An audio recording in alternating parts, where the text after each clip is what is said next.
کے لیے ہمیں جوائن کیا ہے پاکستان سے محترمہ جناب نکہت ہاشمی صاحبہ نے، جو کہ ایک عالمہ ہیں، مفسرہ ہیں، اور اس کے ساتھ ساتھ ڈائریکٹر ہیں الہدیٰ انٹرنیشنل کی۔ السلام علیکم۔ وعلیکم السلام ورحمۃ اللہ وبرکاتہ۔ بہت نوازش، سب سے پہلے تو ہم آپ کو اپنے پروگرام میں خوش آمدید کہتے ہیں، آپ نے اپنا خصوصی وقت عنایت فرمایا۔ محترمہ، جیسے کہ اسلام نے شوہر کے اوپر بیوی کے کیا حقوق عائد کیے ہیں، جس کی بنیاد پہ رسول اللہ نے حکم فرمایا کہ شوہر اس طرح بیوی کے ساتھ تعامل کرے؟ پہلی بات تو یہ ہے کہ یہ سمجھنا ضروری ہے کہ بنیادی طور پر اسلام میں اور جدید تہذیب میں جو مرد اور عورت کے درمیان نکاح کے حوالے سے تعلق طے پاتا ہے، اس میں فرق کیا ہے۔ بنیادی طور پر جو فرق ہے، جدید تہذیب یہ کہتی ہے کہ عورت اور مرد ایک دوسرے کے ہمسر ہیں، صحیح، اور اسلامی شریعت ہمیں یہ بتاتی ہے کہ عورت اور مرد ایک دوسرے کے شریک حیات ہیں۔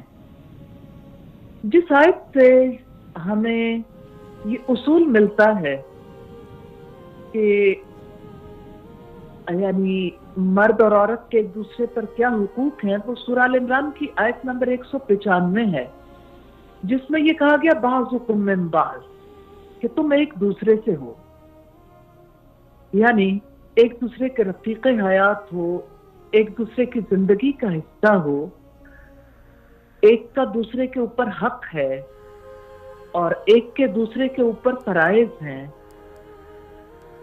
اسلام دین فطرت ہے، اس کے سارے اصول سادہ ہیں۔ عورت اور مرد کے معاملے میں بھی اسلام نے بڑے سادہ اصول مقرر کیے ہیں، قابل عمل ہیں۔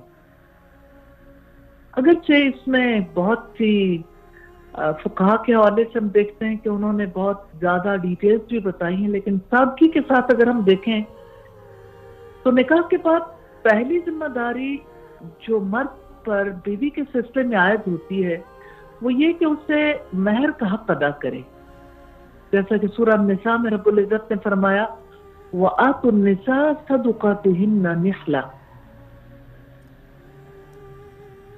کہ عورتوں کو ان کے مہر خوش دلی کے ساتھ ادا کر دو۔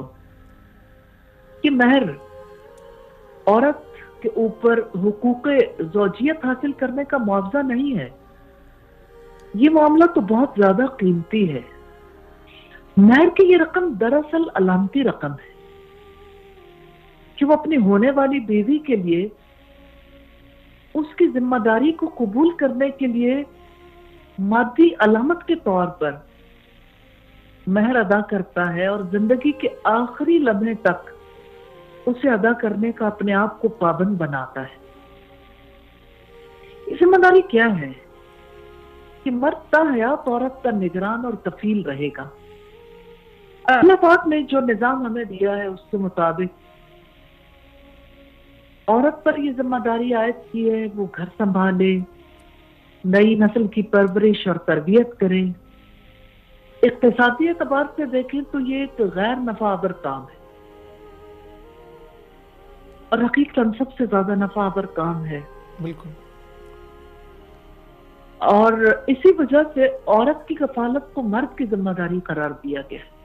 اچھا محترمہ، اگر ہم عمومی طور پہ جیسے آپ نے ذکر فرمایا کہ اللہ تعالیٰ نے مرد کو کفیل بنایا ہے گھر کا، اور اس کے اوپر ایک سب سے پہلا بنیادی حق یہ ہے کہ وہ اس کا مہر ادا کرے، لیکن ہم ذرا تھوڑا سا اسپیسیفک اس حوالے سے بات کر رہے ہیں کہ خواتین کے معاملات کے اندر بہت سارا افراط و تفریط ہوتا ہے۔ بعض جگہوں پر یہ کہا جاتا ہے کہ جو ہے وہ اس خواتین کے ساتھ جو ہے وہ بہت زیادہ ظلم ہوتا ہے، اور بعض جگہوں پر ان کو بہت زیادہ آزادی دے دی جاتی ہے۔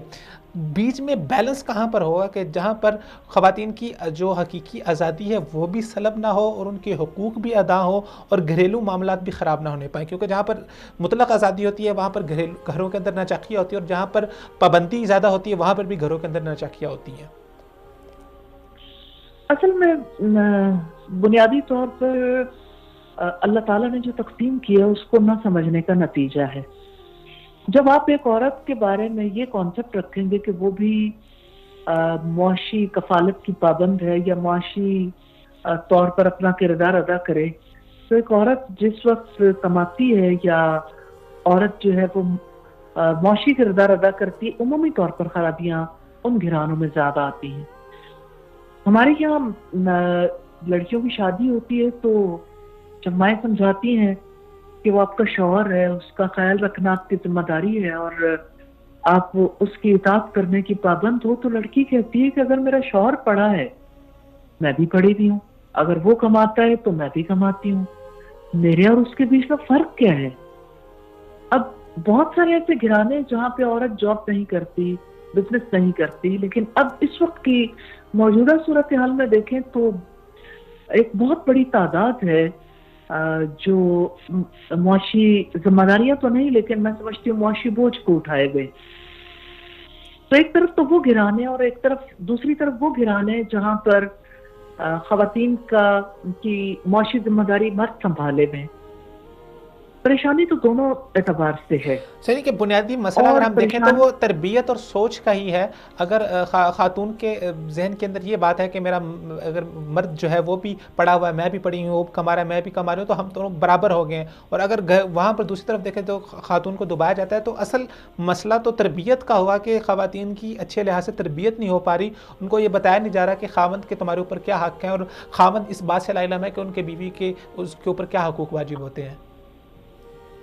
مجھے تو یوں لگتا ہے کہ جیسے یعنی جس طرح سے جو ایجوکیشن آج کل دلوائی جاتی ہے، چاہے کوئی بیچلرز لیول تک جائے یا ماسٹرز لیول تک یا ایون کوئی ڈاکٹریٹ بھی کر لے.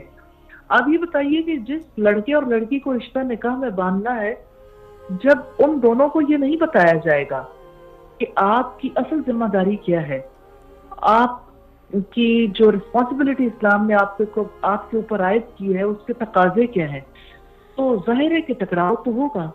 اور پورا معاشرہ ٹکراؤ کا شکار تو ہے ہی. اس وقت پورے معاشرے کے اندر جو اگریشن ہے اور ایک دوسرے کی بات کو برداشت نہ کرنے کا معاملہ ہے، گھروں کے اندر جس طرح سے بچی کو لاڈ پیار اسی طرح ملتا ہے جیسے لڑکے کو بھی ملتا ہے، ملنا چاہیے، لیکن ہر ایک چیز کی ایک حد ہوتی ہے، لڑکے کے لیے بھی لڑکی کے لیے بھی. ہر ایک کو اپنا بنیادی کردار ادا کرنے کے لیے یعنی تقویٰ کی ضرورت تو ہے. ایک اللہ تعالیٰ کا خوف، ایک اللہ تعالیٰ سے محبت اور اللہ تعالیٰ کے لیے کچھ کرنا جب نہیں سکھایا جاتا تو وہ رول ادا کرنا بھی نہیں آتا. نکاح کے لیے میں سمجھتی ہوں کہ نبی صلی اللہ علیہ وسلم نے جو 3 آیات اپنے خطبات میں ہمیشہ پڑھی اور خاص طور پر خطبہ نکاح میں، تو تینوں آیات کا خلاصہ کیا ہے؟ تقویٰ.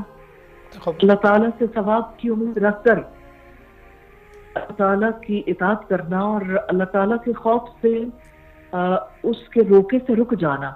تو رشتہ نکاح میں سمجھتی ہوں کہ یہ امید اور یہ خوف بہت زیادہ میٹر کرتا ہے، لڑکے کی طرف سے بھی لڑکی کی طرف سے بھی. یہی ایک چیز ہے جو دونوں کو اپنے ٹھکانے رکھ سکتی ہے کہ وہ ایک دوسرے سے توقع رکھنے کی بجائے اللہ تعالیٰ سے ثواب کی امید باندھیں اور ایک دوسرے کے ساتھ زیادتی کرنے سے بچنے کے لیے اللہ تعالیٰ کا خوف رکھیں. جب بنیادی طور پر اللہ تعالیٰ کا خوف اور اللہ تعالیٰ سے امید باندھی نہیں سکھائی جاتی تو یہ رشتہ بھی نہیں نبھایا جاتا. بندگی کا رشتہ نبھانا آ جائے تو آپس کا یہ تعلق بھی نبھانا آ جاتا ہے. بہت شکریہ محترمہ نگہت ہاشمی صاحبہ اپنا وقت دینے کے لیے. بہت نوازش. السلام علیکم ورحمۃ اللہ وبرکاتہ.